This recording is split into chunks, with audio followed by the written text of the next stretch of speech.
नमस्कार दोस्तों, स्वागत है आपका पोस्ट कार्ड में। मैं आपका होस्ट प्रमोद कोठारी। राजस्थान के मुख्यमंत्री अशोक गहलोत ने प्रेस कॉन्फ्रेंस करी है।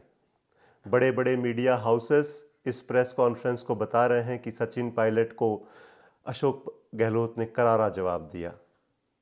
लेकिन इस प्रेस कॉन्फ्रेंस के अंदर जिन मुद्दों को अशोक गहलोत ने संबोधित किया है, आज हम बात करेंगे उन मुद्दों के बारे में। अशोक गहलोत देखिए बहुत मंझे हुए नेता हैं, लेकिन कोई भी योजना को इम्प्लीमेंट करने में दिक्कत आ रही है इनको, और आज से नहीं, बहुत पुरानी है। मीडिया मैनेजमेंट बहुत अच्छा करते हैं, लेकिन जब बात आती है लोगों के विकास के लिए, राज्य के विकास के लिए, तो अशोक गहलोत एक कंप्लीट फेलियर के साबित हुए हैं। आज अशोक गहलोत बड़े कॉन्फिडेंस में नजर आए कि मैं लोगों को संबोधित करूंगा। पहला मुद्दा क्या उठाया? हेल्थ सेक्टर का। खुद ही अपनी योजना की पोल खोलते हुए नजर आए। अशोक गहलोत ने कहा कि मैंने आज से 25 साल पहले एक योजना लॉन्च करी थी। उस योजना का नाम था बीपीएल स्वास्थ्य मुख्यमंत्री राहत कोष।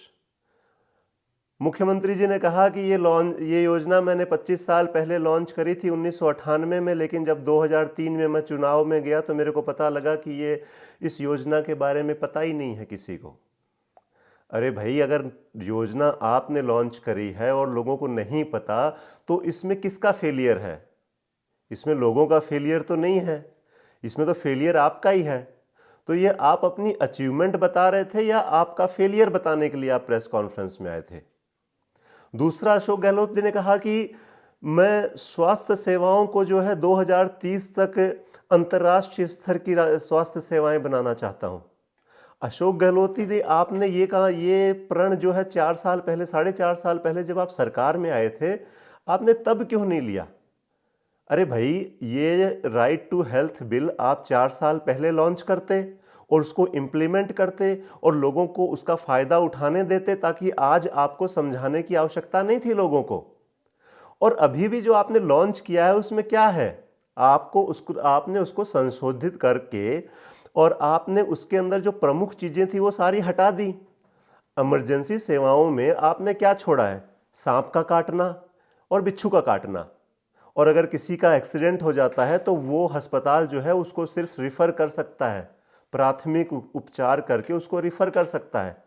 तो प्राथमिक उपचार तो अगर किसी का हो जाए तो वो तो हिंदुस्तान में लोग स्वयं ही कर लेते हैं, डिटॉल से जख्म को धो करके, और अपनी चुन्नी या अपना कोई भी कपड़ा खुद ही लपेट लेते हैं। तो आपकी उसमें राइट टू हेल्थ में लोगों को कौन सी राइट आपने दी है? आपने 4.5 साल बाद आपने चुनावी मौसम के अंदर एक योजना लॉन्च करी और उसका जमकर आपने दोहन किया मीडिया के सामने, और खूब मीडिया के अंदर उसका प्रचार किया। और 15 दिन बाद आपने अंदर खाते लोगों से सेटिंग करके और इमरजेंसी सेवाओं के नाम पर उसके अंदर कुछ छोड़ा ही नहीं। तो ये राइट टू हेल्थ देना चाहते हैं आप? उसके बाद अशोक गहलोत ने कहा कि मैं सोशल सिक्योरिटी की बात करता हूं। सोशल सिक्योरिटी में 2 शब्द हैं, एक सोशल और एक सिक्योरिटी। सोशल सिक्योरिटी के अंदर आप कहते हो कि पेंशन दूंगा, लोग जब 35 साल बाद रिटायर हो तो उनको ऐसा ना लगे कि भाई अब मैं क्या करूं, और उनको सिक्योर। अरे अशोक गहलोत जी, कौन सी सिक्योरिटी की बात कर रहे हो? 4.5 साल के राज के अंदर जो राजस्थान क्राइम के अंदर, अपराध के अंदर सबसे नीचे हुआ करता था, आखिरी के 5 राज्यों में हुआ करता था, वो राजस्थान आज क्राइम में सबके ऊपर है, सबके ऊपर। महिलाओं के अगेंस्ट राजस्थान में हमने कभी सुना नहीं था कि राजस्थान के अंदर बलात्कार, अपहरण और ऐसी घटनाएं घटती हो महिलाओं के खिलाफ। लेकिन आपने 4.5 साल में इस के अंदर भी राजस्थान को सबसे ऊपर लाके खड़ा कर दिया है। आज महिलाओं के खिलाफ जो अत्याचार के अंदर और महिलाओं के खिलाफ अपराध के अंदर राजस्थान नंबर टॉप पर है। तो आप कौन सी सोशल सिक्योरिटी देंगे हमें?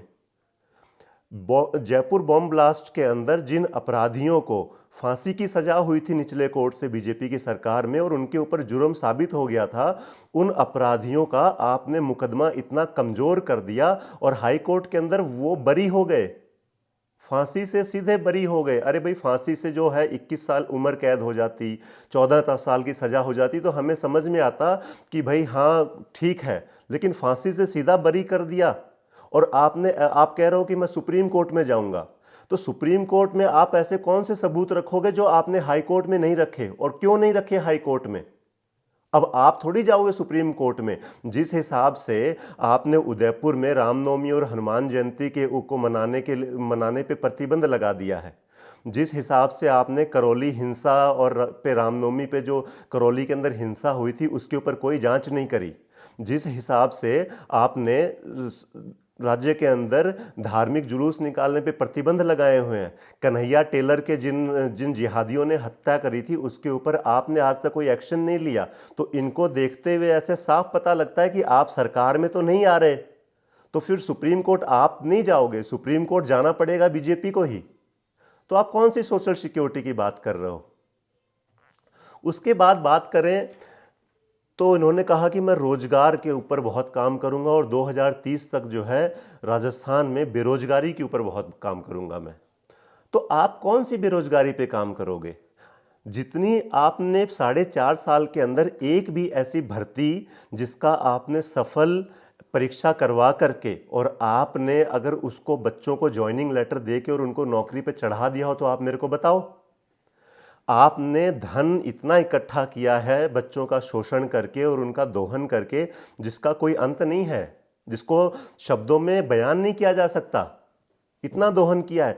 आपको कुछ पता भी है कि जब एक किसान का बेटा एक एग्जाम देने जाता है, उदाहरण के तौर पे झुंझुनू से अगर एक किसान का लड़का जोधपुर परीक्षा देने जाता है तो 1000 रुपये बस का किराया है जाने का, 1000 रुपये वापस आने का किराया है, 2000 रुपये वहां पे ठहरने का किराया है, और 4000 5000 रुपये वो खर्च करके 5000 रुपये में उसको 1 क्विंटल सरसों बेच करके और वो परीक्षा देने जाता है और उसका परिणाम जो है वो शून्य होता है।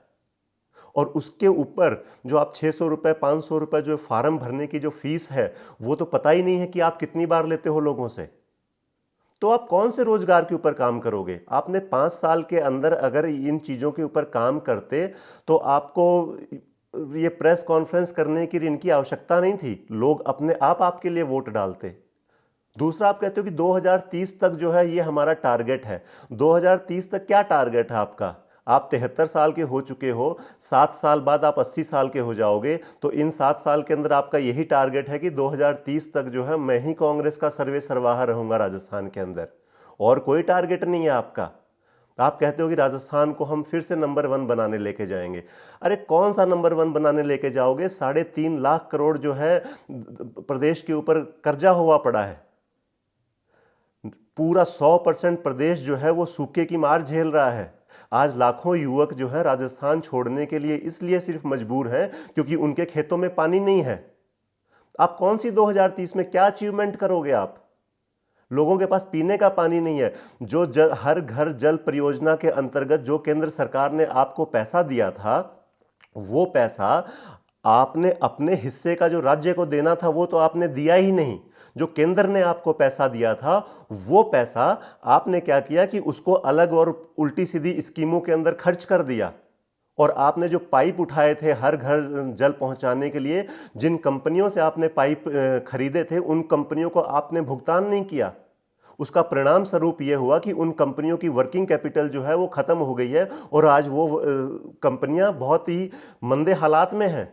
उनके प्लांट बंद होने पे आए हैं क्योंकि आपने जो है उनसे उधार में पाइप लिए थे और उसकी पेमेंट आपने करी नहीं है। तो जिन प्राइवेट लोगों ने ये कंपनियां खोल रखी थी उन पर कंपनियों को आज वर्किंग कैपिटल की, उनकी कंपनियों को चलाने का जो दिन प्रतिदिन का जो खर्चा है वो उनके पास नहीं है और वो कंपनियां बंद होने पे आई हैं।